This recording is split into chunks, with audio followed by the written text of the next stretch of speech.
Now, what does House Minority Leader Hakeem Jeffries think about Jasmine Crockett's remarks about Governor Abbott? Well, we did reach out to his office today. We're still waiting to hear back. Here with reaction are Project 21 Chairman Horace Cooper and Harris Poll Chairman Mark Penn. Horace, start with you. Your reaction? I guess she and Bernie and AOC have emerged as the new leadership in the party.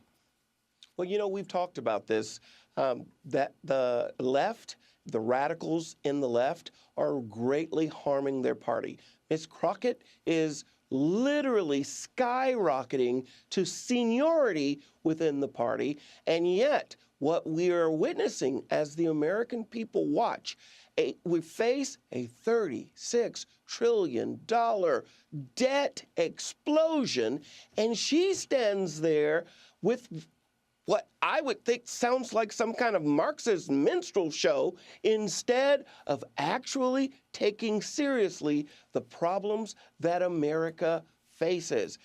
I moved to Texas shortly after the COVID experience occurred, and Governor Abbott has been doing an amazing job, a remarkable job. So mockery of him and all of that seems to really run in the face of everything that we were told by the left about their sensitivity, about their concern for people, etc. It just shows, at the end of the day, if you don't endorse their radical policies, they don't care about being polite, and they don't care about civil discourse.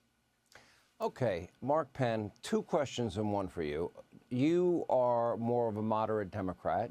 You saw what was about to happen in November. Having interviewed you a lot over the years, I knew that you knew what I knew and what was likely going to occur, which was the election of Donald Trump.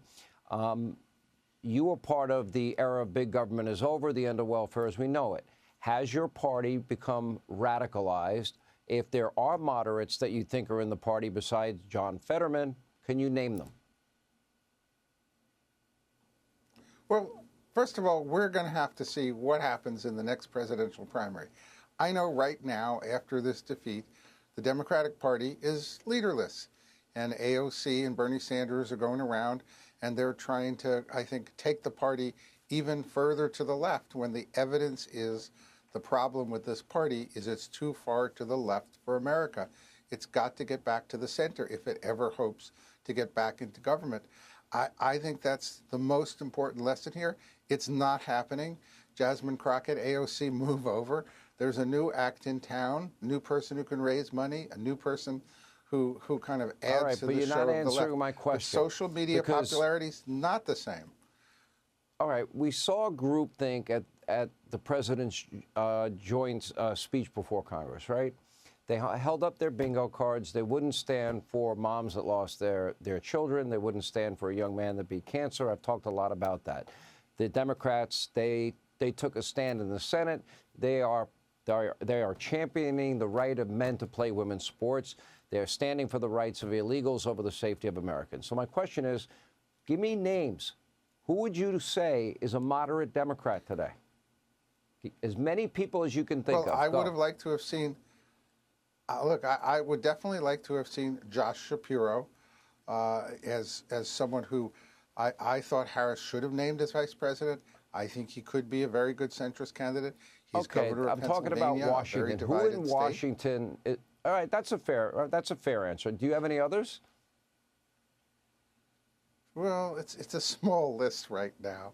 Pennsylvania seems to have Fetterman and Josh Shapiro. I wasn't a gotcha question. I like you too much to set you up like that. But, I mean, the answer is they've gone radical left. And that is the full base of the party. I don't even think Josh Shapiro would have a shot at winning the nomination, to be honest. Last word, Horace, how radical has his party become? Look, they're beyond anything we've ever seen. When I was a kid, often the left pretended to be moderate and mainstream as a way of getting elected. You know, they said things like the era of big government is over. Then when they got in, they started doing things like gays in the military and taking over the health care, and then the American people responded. This is the first time I've ever seen after a loss where they said, oh, the problem is we just weren't crazy enough. It's not gonna be the 2028 election that this gets fixed. They're headed in a direction where it could be well into the 30s before we see the left offer up viable ideas that can end up getting a majority in this country. All right, Horace Cooper, Mark Penn, good to see you both.